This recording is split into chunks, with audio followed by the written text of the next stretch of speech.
Anatomy പഠിക്കാൻ നമുക്ക് ഏറ്റവും എളുപ്പമാകുന്ന എപ്പോഴാണ് അനാട്ടമിയുടെ ബേസിക്സ് ക്ലിയർ ആകുമ്പോൾ. അനാട്ടമി ബേസിക്സിൽ ഏതാണ് ഏറ്റവും ഇമ്പോർട്ടന്റ്? അനാട്ടമിക്കൽ പൊസിഷൻ ആണ് ഏറ്റവും കൂടുതൽ ഇമ്പോർട്ടന്റ്. അത് എന്തുകൊണ്ടാണ് അനാട്ടമിക്കൽ പൊസിഷൻ ഇത്രയ്ക്ക് ഇമ്പോർട്ടന്റ്? നിങ്ങൾ ഒരു ബോഡി ഓർഗൻ സിസ്റ്റം പഠിക്കുമ്പോഴും ക്ലിനിക്കിൽ ചെന്ന് ഡോക്ടേഴ്സുമായിട്ടും നഴ്സസുമായിട്ടും സംസാരിക്കുമ്പോഴും അവർ ഏത് ടേംസ് ആണ് യൂസ് ചെയ്യുന്നത്?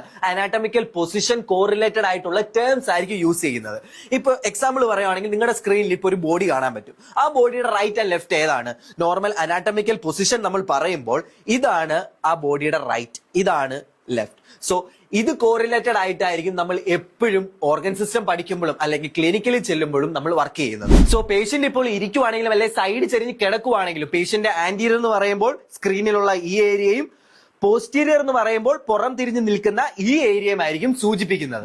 സോ ഈ കൺസെപ്റ്റ് നിങ്ങൾ മനസ്സിലാക്കുവാണെങ്കിൽ അനാട്ടമി വളരെയധികം എളുപ്പത്തോടെ തന്നെ നിങ്ങൾക്ക് പഠിക്കാൻ സാധിക്കും. അനാട്ടമിക്കൽ പൊസിഷൻ എന്ന് പറയുന്നത് അനാട്ടമിയുടെ ആൽഫബറ്റ് ആണ്. സോ ഇത് നല്ല രീതിയിൽ തന്നെ മനസ്സിലാക്കാൻ ശ്രമിക്കുക. സോ ഇതേപോലെയുള്ള കൺസെപ്റ്റുകൾ മനസ്സിലാക്കാൻ വേണ്ടി ജസ്റ്റ് ഒന്ന് ഫോളോ ചെയ്യുക. നിങ്ങളുടെ കൂട്ടുകാർക്കും ഇതൊന്ന് ഷെയർ ചെയ്ത് കൊടുക്കുക. അടുത്ത വീഡിയോ ആയിട്ട് കാണുന്നതിന് വരെ സ്റ്റേ ട്യൂൺഡ്. ബൈ.